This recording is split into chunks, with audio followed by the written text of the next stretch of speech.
E a gente falou mais cedo aqui no Live CNN a respeito das tarifas globais agora anunciadas pelo presidente dos Estados Unidos, Donald Trump, depois que a Suprema Corte americana derrubou grande parte do tarifaço que estava em vigor.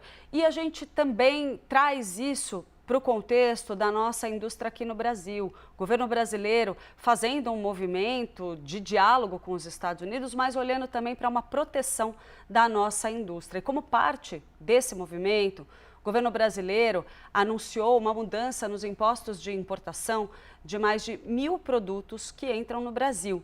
Danilo Moliterno é quem traz os detalhes ao vivo pra gente. Ao vivo? Não, tá aqui, ao vivo, do meu lado, olha só. Desculpa, por o hábito, gente. Danilo, muito bom dia para você, muito bem-vindo. Conta pra gente os detalhes dessa decisão. Bom dia, Clarissa, e a todos que acompanham o live nessa manhã. É decisão econômica complexa que a gente precisa entender lado a lado, então para a gente já começar a falar disso, eu vou pedir para a gente trazer uma arte que a gente trouxe aqui para o live para poder falar um pouquinho sobre esse assunto. Vamos lá, o aumento das tarifas de importação. Como você mencionou, o que o governo decidiu? Que vai aumentar o imposto de importação para mais de 1.200 itens. Portanto, temos essa elevação. Quando começa a valer? Entre fevereiro e março. Quais são esses itens? Especialmente equipamentos industriais, máquinas e equipamentos, além de itens de tecnologia. E o objetivo? Proteção da indústria nacional, e é aí que eu queria chegar. Vamos entender qual é esse alerta do governo. O governo está indicando, olha, as importações desses itens, equipamentos industriais, itens de tecnologia, estão subindo muito. Para a gente ter uma ideia, hoje as importações na área de equipamentos industriais já representam 45% do mercado. Dos itens de tecnologia, 50% do mercado. E aí o temor do governo é o seguinte, ele está dizendo, esse item está entrando muito barato no Brasil, até porque outros países têm muita produtividade, muita escala, como a China e asiáticos, e com esse produto entrando muito barato no Brasil, a indústria nacional perde espaço, perde mercado, precisa muitas vezes diminuir a sua produção ou até fechar uma planta. Isso significa um prejuízo muito grande para esse negócio, mas a gente pode falar que é prejuízo também para os empregos. Muitas vezes, empregos, postos de trabalho são fechados devido a essa mudança. Esse é o lado do argumento do governo.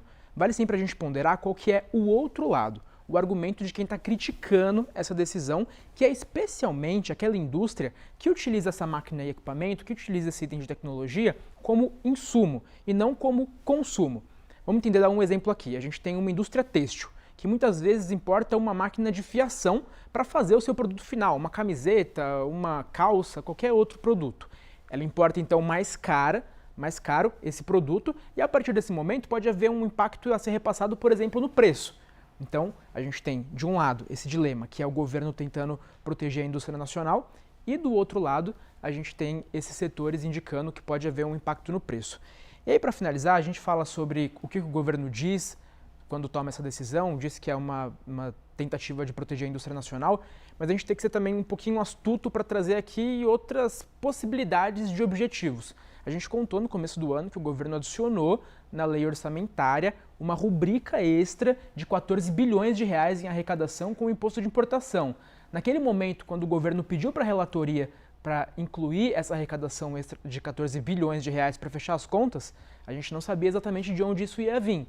Agora, com essa elevação de imposto para esses dois tipos de itens, máquinas, equipamentos e itens de tecnologia, a gente começa a ver também o governo fazendo um movimento para aumentar a arrecadação com o imposto de importação, também com o objetivo aí velado de fechar as contas desse ano eleitoral em que o governo, a gente contou ao longo da tramitação do orçamento, pretende gastar um pouquinho mais.